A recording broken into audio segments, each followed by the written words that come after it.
الإخلاص يصنع العجائب. حديث تعرفونه جميعا، حديث الصحيحين، حديث أبي هريرة، حديث الثلاثة الذين خرجوا، الذين كانوا من قبلنا. يخبر صلى الله عليه وسلم أن 3 نفر ممن كان قبلكم خرجوا في حاجة له، ففجأهم المطر فأووا إلى غار في جبل، فانحطت صخرة من رأس الجبل انطبق عليهم الغار. هذا وضع يقع لأي واحد في أي زمن. لا يضحك عليكم إبليس، وسهل يضحك على بزاف الناس، يقول لك لا دابا عندك بورطابل، هذا برا كاين، سير غير شي عربيه ما باقيش تلقى الريزو، ماشي تدخل في راس في جبل. طيب ما كاينش غار وما يطيحش، الناس ما تطيحش في البير، انت تحتي في البير وعندك بورطابل ديالك، اش قضيتي به؟ ناديت وصوت حتى انقطعت حبال صوتك، لا يسمعك احد. حال هؤلاء الثلاثة حال يقع لأي أحد. هم يعني ما الذي جعلهم يأوون إلى الغار؟ المطر. ما معنى هذا؟ معناه أنهم الآن اختفوا، الذين لهم أهلون لابد سيبحثون عنهم، سيطلبونهم، سيقتصون آثارهم، لكن المطر يذهب الأثر. قاموا يقلبوا عليهم، المطر يذهب الأثر. ولذلك قال بعضهم لبعض: سقط الحجر وعفى الأثر. عفى غبر، وعفى الأثر، ولا يعلم بمكانكم إلا الله. الحاجة إلى الإخلاص. إذا كنت من المخلصين، من الداعين على وجه الإخلاص، تعرف إلى الله في الرخاء يعرفك في الشدة. من منا لا تصيبه شدة؟ هذه الدنيا. أبو علي اليوسي رحمة الله عليه، الإمام الكبير، يقول لما يذكر أنهم لما كانوا صغارا كان شيخهم يحفظهم بيتين في وصف الدنيا، حتى إذا تقلبت بهم يعني لا يفاجؤون لأنهم يعرفون صفتها. البيتان هما 8 تجري على الناس كلهم، ولا بد للإنسان يلقى 8: سرور وحزن واجتماع وفرقة، وعسر ويسر، ثم سقم وعافية. لا بد.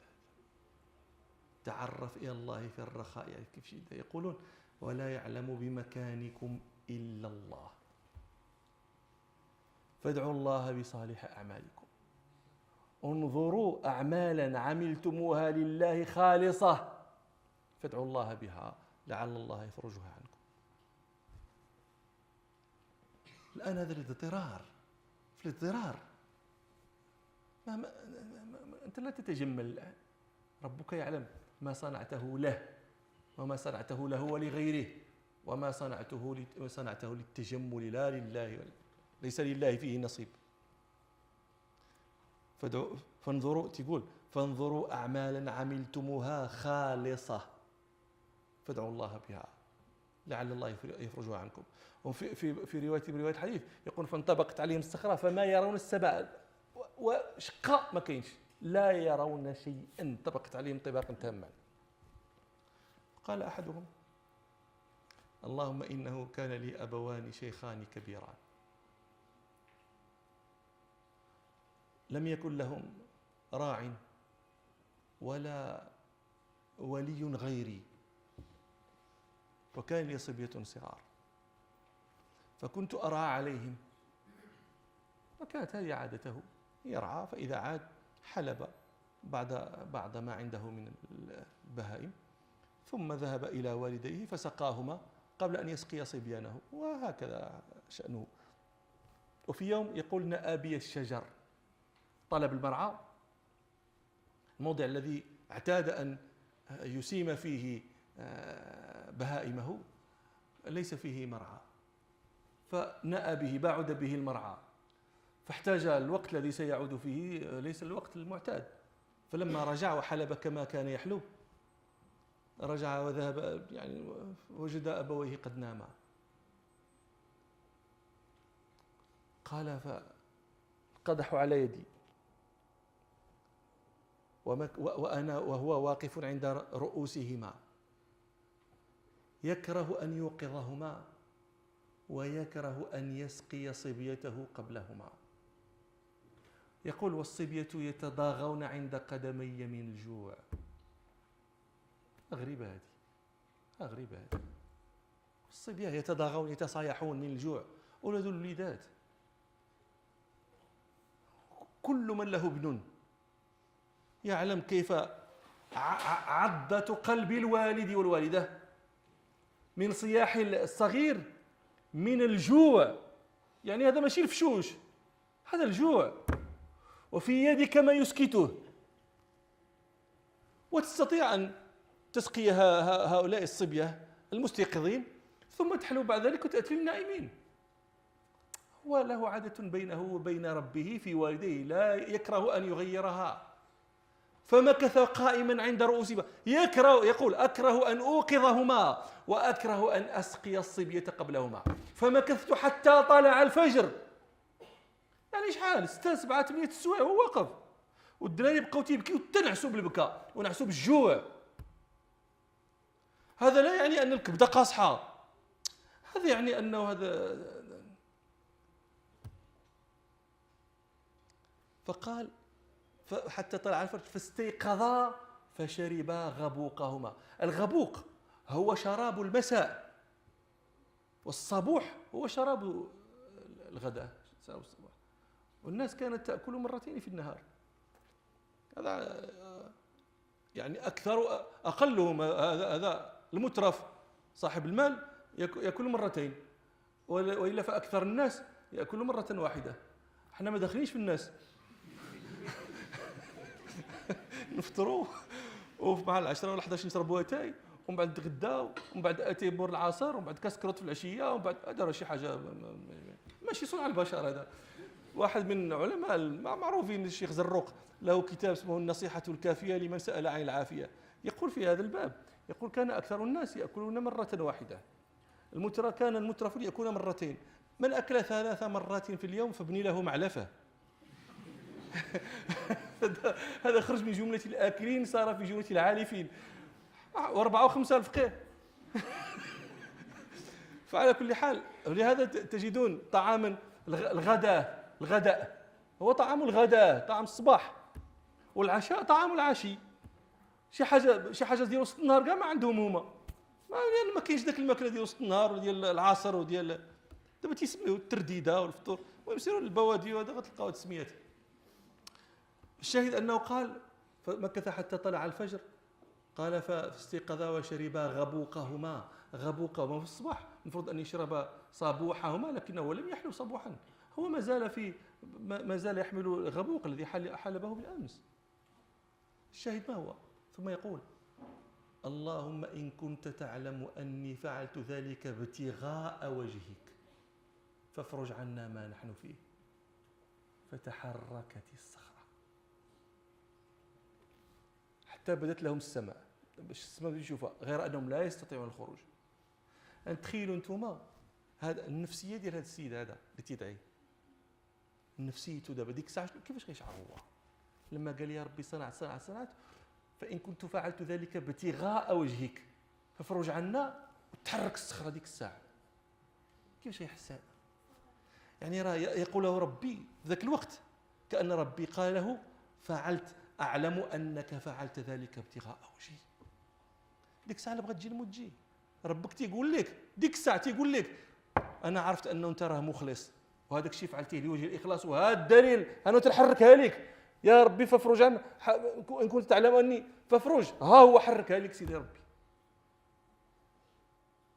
ثم جاء الثاني فقال اللهم إنه كانت لي ابنة عم أحبها كأشد ما يحب الرجال النساء، وأردتها على نفسها فتمنعت حتى ألمت بها سنة من السنين، ما عندها ما تاكل، ما عندها ما تشرب، ما وكين هو. فأتتني فأعطيتها 20 و100 دينار على أن تمكنني من نفسها. بغيتي هاكي الفلوس، ولكن قال ففعلت. فلما قعدت بين رجليها قالت: يا عبد الله اتق الله ولا تفض الخاتم إلا بحقه، الحلال، اتق الله.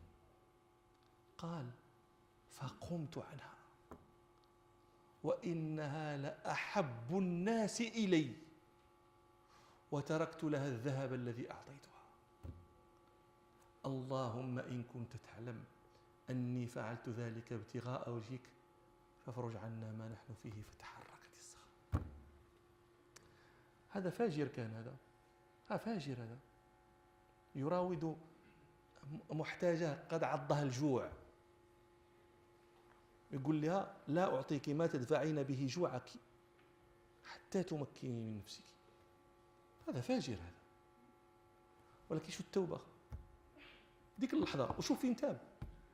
قعد منها مقعد الرجل من أهله، وديك اللحظة وهي ما زال ما يأساتش منه. في ديك اللحظة وذكرته بالله: يا عبد الله اتق الله ولا تفض الخاتم، لا تكسر الخاتم إلا بحقه. وفي ديك اللحظة أدركته رحمة سيدي ربي، أدركته رحمة الله، وتاب إلى الله وصنع ما صنع، ولم يقم عنها رغبة عنها ولا زهدا فيها ولا من بغضها. قال: فقمت عنها وإنها لأحب الناس إلي، وتركت لها الذهب الذي أعطيتها. اللهم إن كنت تعلم أني فعلت هذا ابتغاء وجهك. تقول لي: الله إياه، نعم فعلت ذلك ابتغاء وجهي وأنا أعلم ذلك منك. وتحركت الصخرة. هذا الإخلاص. الإخلاص يصنع العجائب في كل وقت، في كل وقت. هذه ماشي قضية وقعت دوك 3 وصافي دازت وتنعودها كأنها حكايات وقصص. هذه العبرة.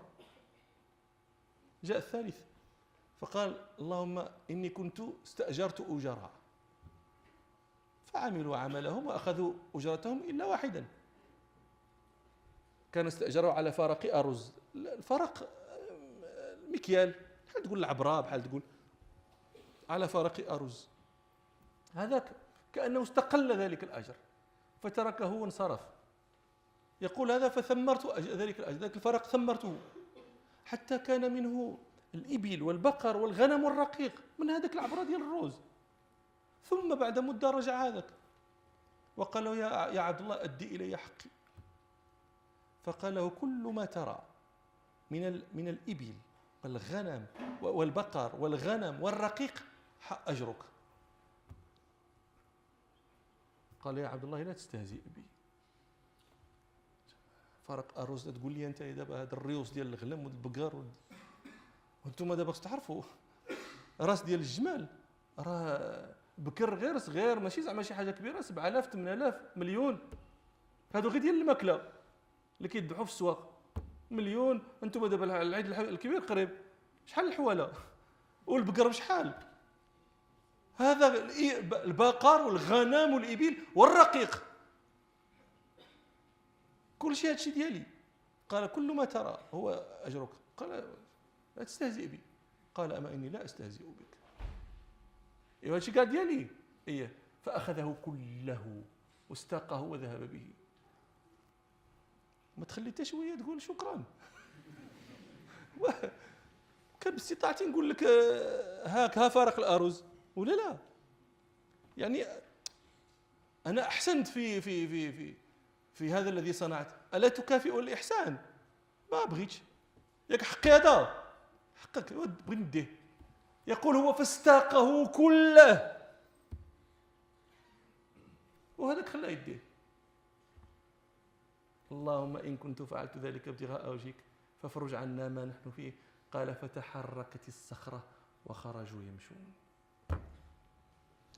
أنا هذا الحديث عندما أذكره يجيئني تساؤل: إذا وقع لنا مثل ما وقع لأولئك واضطررنا أن نسأل الله بأعمال عملناها له خالصة هل نجد عملا ندعوه به، فتتحرك الصخرة لنا كما تحركت لمن قبلنا. يعني أنت هذا تساؤل، كل واحد هو يشوف يقول له حصلت شي حصلت أنا بحال هكا. واش وبغيت نطلب الله، أنت سمعتي الدرس اليوم وأنت هذا الحديث عارفه من قبل كاع، وتريد أن تدعو الله بعمل خالص. ما عرفتش أنا واش قالت لك الأعمال خالص، وهذه مصيبة. الإخلاص يصنع العجائب.